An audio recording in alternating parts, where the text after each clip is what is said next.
E ninguém para o esquadrão, pessoal. Ninguém para o esquadrão. Bahia venceu o Santos por 2-0. Na realidade, o Bahia atropelou o Santos, se impôs desde o primeiro minuto. O time do Rogério Ceni 2-0, tranquilo, e o Bahia subindo na classificação. Inclusive, vou trazer a classificação atualizada, né? Ontem a classificação estava errada, estavam colocando o Bahia com 33 pontos, mas na realidade o Bahia já está com 36 pontos na competição. Vamos trazer aí Renata Fã, o Cicinho, Edu Dracena, debatendo a vitória do Bahia, o triunfo do Bahia. Mas antes quero convidar você que ainda não é inscrito no nosso canal, se inscreva, ativa o sininho das notificações para você não perder nada. Tudo do Bahia e dos grandes clubes do futebol nordestino você encontra aqui no nosso canal RB Futebol. Vamos aí para o debate e logo depois eu trago aí a classificação atualizada com Bahia com 36 pontos na tabela.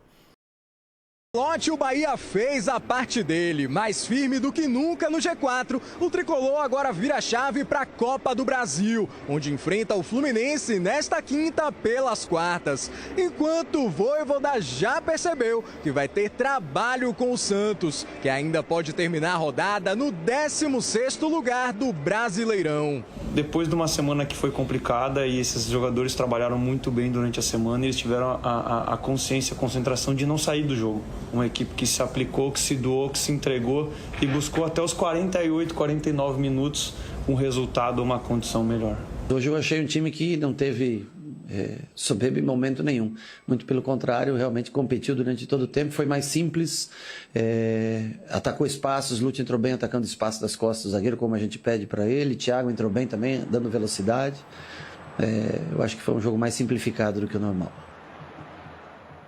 Que bela campanha faz o Bahia, não tem todos os jogos completos ainda do Campeonato Brasileiro, bateu o Santos, que sentiu, obviamente, a ausência do Neymar, é um time que ainda vai começar um trabalho com o Vojvoda e que passa por um momento bem ruim. Edu Dracena, eu sei que você tem reclamação aí com a arbitragem, mas o Bahia, um time muito sólido, que correu alguns riscos, como, por exemplo, foi eliminado da Libertadores, saiu da Sul-Americana, mas está muito firme na Copa do Brasil e principalmente no Brasileirão. Renata, ontem foi um jogo de um time organizado, de um excelente treinador, organizado dentro e fora do campo. E isso reflete no jogo de ontem. E você pega com o time que tem ideias, um time que sabe o que faz dentro do campo, né? O Bahia tem jogadores individualmente que chama a atenção, que chama a bola para si, como o Everton Ribeiro, entendeu? Então isso para um time como o Bahia é muito bom. Agora, pega o Santos, você pega um time desorganizado, você pega um time que os jogadores não sabem o que fazem dentro do campo, né? E ainda pega um momento como o Santos, tá? E um árbitro desse não dá nenhum pênalti para ajudar ali, porque ajudar sim, porque foi pênalti. Foi pênalti. Ajudar o Santos a ter um pênalti ali para fazer o gol, entendeu? Então, acho que no frigir dos ovos, assim, Renata, foi justa a vitória do Bahia. Agora, tomara que o Vojvoda consiga colocar suas ideias de jogo o mais rápido possível, porque o tempo está passando e a gente está ficando muito preocupado pela situação do Santos está vivendo. Cicinho, quando você olha o Bahia, você pensa em título, vaga na Libertadores, como é que você analisa essa campanha? E, por outro lado, o Santos muito mal no Campeonato Brasileiro, o Vojvoda vai ter trabalho.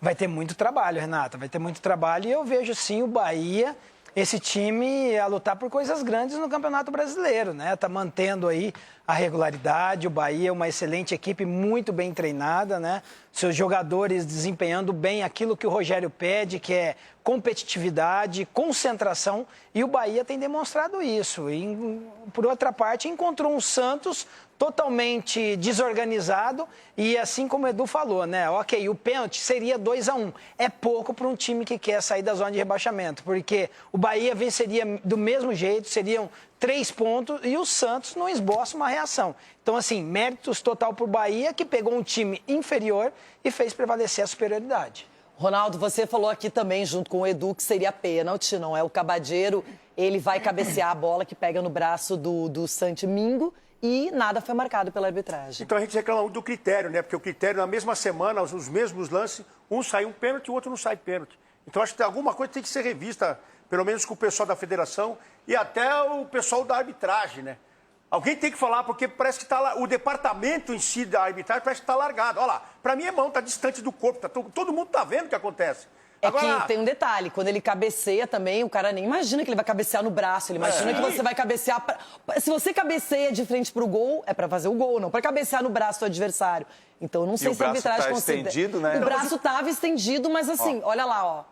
Ele nem tá esperando que o cara fosse cabecear. Sim, ali. mas ela pega na mão, ela Por isso muda... eu acho que a arbitragem não considerou pênalti. Ela muda a trajetória da bola, que poderia ser um lance dentro da área, ainda de lance de gol, e você beneficia o infrator, porque é a defesa que está colocando a mão no braço aí. E esse é o tipo de lance, assim como foi aquele do Mirassol, né? Que se o árbitro dá o pênalti, não há tanta reclamação. Porque realmente o braço está distante. É que... Agora, uma coisa que me deixa assim É que irritadíssimo... eu acho que se a bola tivesse sido cabeceada pro gol, ele tivesse interceptado, tivesse feito... Mas ele tá na jogada. Ele nem tá esperando que a bola vai ser cabeceada no braço dele. É a mesma coisa o carrinho dentro da área, Renata. O carrinho dentro da área, querendo ou não, você está correndo um risco. E você deixando esse braço esticado para você tentar achar o seu marcador, você corre o risco. Então você está beneficiando o cara que está ali. Se a bola não pega, ia pro companheiro ali, né? Olha lá, o número 32 lá, o Roleiser. Mas o que me irrita é que eu joguei bola na rua, eu joguei bola na igreja, eu joguei bola na escola, eu joguei no terrão, eu joguei na Série A, Série B, Série C. E hoje eu não sei o que é pênalti, velho. Eu fui vendo o lance, tô na Rádio Bandeirantes ontem com o Ulisses. Falei, meu, o que é isso agora? É pênalti, não é pênalti? Que critério que eles estão usando? Eles estão mudando o futebol. Então isso aí tá na hora de ajustar. Ajusta a máquina aí, o presidente. Tem um padrão. Padrão. Pegou na mão, independente de qualquer coisa, é pênalti. Porque uns vão dar, outros não vão dar. Então você fica sempre nessa discussão. É isso. É que, às vezes, é muito fácil dizer que foi pênalti, não é? Então tem que conhecer a regra mais profundamente, porque tem bola na mão e mão na bola. E o que você achou aí? Eu não daria o pênalti. Eu não daria, porque pra mim não tem nem tempo de... Ele nem tem reação, ele imagina que o cara vai cabecear no braço dele. Você vem pra cabecear e você faz assim. Foi o que o jogador fez. Mas foi igual do jogo com o São Paulo e o Atlético Nacional lá também, né? Que deu pênalti. O juiz deu pênalti lá na Colômbia. Deu lá, o cara cabeceou, bateu na mão do... É isso. Aí é que tá.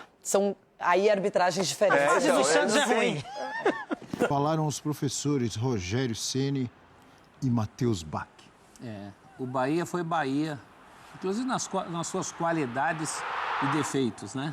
Nos gols que deixa de fazer, mas também nas qualidades de dominar o jogo. E o Santos foi Santos, muito aquém do Ou seja, foi um nada. Exato. Muito aquém do que se espera. Ainda sem o Neymar, questão do Neymar, ruim com ele, pior sem ele.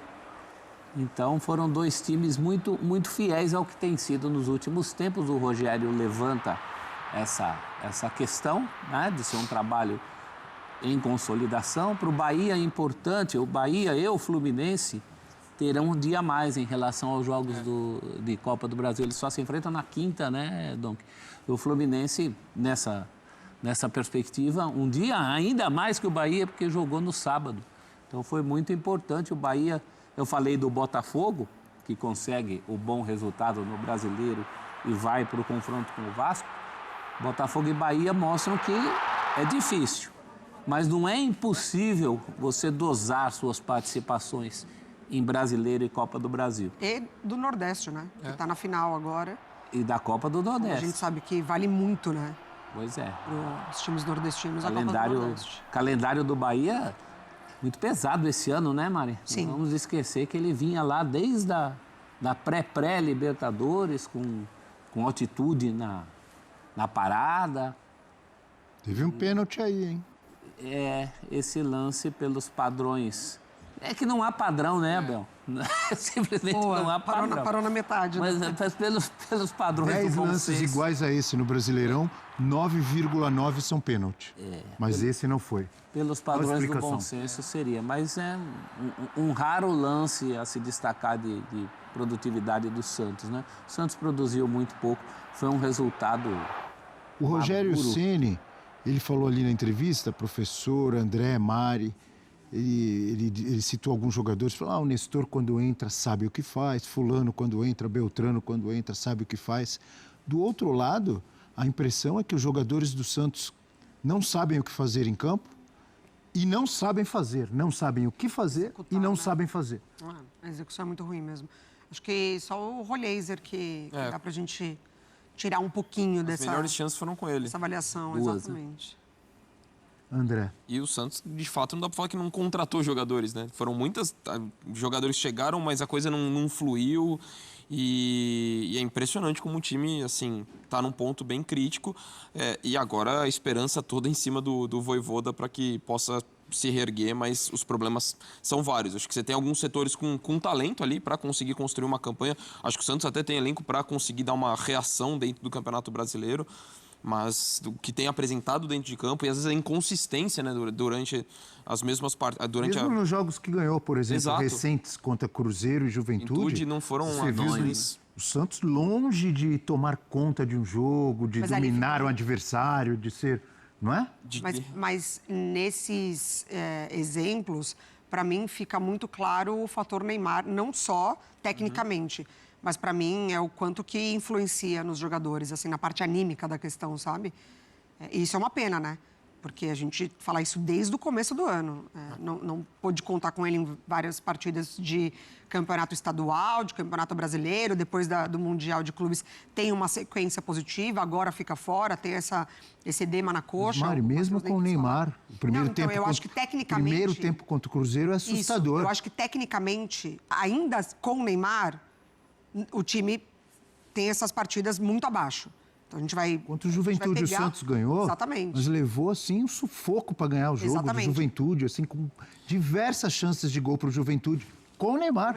Mas para mim, ainda sem o Neymar, animicamente, esses jogadores, eles não entregam. E aí você pega Com o Neymar, levou 6 do Vasco. E aí você pega um time organizado como o Bahia, domina o jogo, como foi. Não teve o jogo sob controle. O time é muito bem treinado pelo Rogério. Teve até que mudar um pouquinho a estratégia, né? Com o Ademir saindo cedo, o Cauli, um jogador de característica diferente. E teve controle. A atuação muito boa do Everton Ribeiro, mais uma vez, né? Com 2 assistências. Luciano Juba, que faz um campeonato, uma temporada muito sólida. E é um Bahia que a gente estava falando disso, né? Acho que é a dificuldade do calendário e sempre teve como objetivo, e para mim acertadamente, o Campeonato Brasileiro. Tanto que eu nem entro muito nas críticas, nem mesmo na época que caiu para o América de Cali, quando teve o jogo da ida, em que poupou muitos jogadores e até desperdiçou algumas boas oportunidades. Sinceramente, eu até nem fui tão crítico, porque para mim estava certo em priorizar o Campeonato Brasileiro. É um clube que ano após ano tem subido gradativamente em relação à profundidade do elenco, a forma como joga. Acho que é um trabalho muito consistente. E esse é o tipo de jogo que, mais do que a gente olhar os 90 minutos que aconteceu dentro da partida, para mim ele escancara essa questão do trabalho mais a longo prazo, mais organizado. Esse é o tipo de jogo que mostra exatamente o que tem acontecido, não só na semana anterior à partida, mas às semanas, aos meses, ao trabalho que tem sido executado, e o Bahia conseguiu a vitória de forma, assim, inquestionável. De um profissionalismo por parte de quem comanda tudo, né? A gente está falando de um Grupo City que é isso. O Dom que falou, né? No nosso Abre sobre o Red Bull. Você emendou 8 jogos perdendo e ainda assim permaneceu no cargo. Então, as prioridades e as perspectivas de um grupo grande assim, que comanda alguns clubes, é completamente diferente da nossa realidade aqui do dia a dia, de que as coisas atropelam, né? Os processos, eles não são respeitados em nenhuma situação. O Bahia é eliminado pelo América de Cali quando cai para a Sul-Americana, e desde então não perde mais. São 8 jogos já que ele empata, que ele garante classificação, final de Copa do Nordeste, classificação em Copa do Brasil. Então, é um trabalho que tem muito bem definido ali quais são os processos. Essa palavrinha que está aí na tela, consistência, define tudo. Ontem foi um jogo de extremos, né? Um trabalho muito consistente, com um trabalho tão inconsistente que está começando do zero. O Vojvoda vai ter que fazer milagre. Mais uma vez começando do zero. E o Vojvoda é uma ilha de competência hoje no Santos. Pessoalmente, pessoa física, o Vojvoda é uma ilha de competência cercada por problemas de todos os lados. Vai pegar um dos piores Santos Futebol Clube, um dos piores times do Santos da história. Não é o pior, porque o pior é o de 2023, que, aliás, em 2023 eu cansei de falar aqui, fui xingado, cornetado. Ai, você exagera. Aí, quando chegou no final do ano, foi rebaixado. Ai, você tinha razão. Temos uma tela para comparar o Santos 2025 com o Santos 2023, não é isso, amigo Leão? Vamos colocar no ar aí para ver. Então tá aí, pessoal, foi o vídeo onde os comentaristas debateram aí a vitória do Bahia, 2-0 sobre o Santos, Bahia subindo na classificação, inclusive, deixa eu colocar aqui a classificação atualizada na tela, já na tela aí, ó o Bahia bonito lá com 36 pontos na 4ª colocação. Ontem a tabela estava errada, né, com o Bahia com 33, na realidade o Bahia já está com 36 pontos na tabela, venceu o Santos por 2-0. Mirassol venceu o Fortaleza por 1-0, a situação do Fortaleza tá muito chata, hein, pessoal? Tá brava a situação do Fortaleza, tá ali com 15 pontos em 20 jogos. Esse Renato Paiva aí, sinceramente, com ele eu acho que o Fortaleza não vai conseguir se livrar, não. Se eu sou o Marcelo Paes, eu mando ele embora e vejo que dá aí para fazer nesses últimos jogos. Mas com ele, a gente já viu que o Fortaleza vai cair. Botafogo venceu o Juventude por 3-1. São Paulo venceu o Atlético Mineiro por 2-0. Teremos hoje Palmeiras e Sport, Flamengo e Vitória. Aí, ó, classificação, Flamengo 43, Cruzeiro 41, Palmeiras 39, Bahia 36 pontos. Gostou do vídeo? Deixa o like, se inscreva no canal, ativa o sininho das notificações. Forte abraço a todos e até nosso próximo vídeo aqui no nosso canal RB Futebol.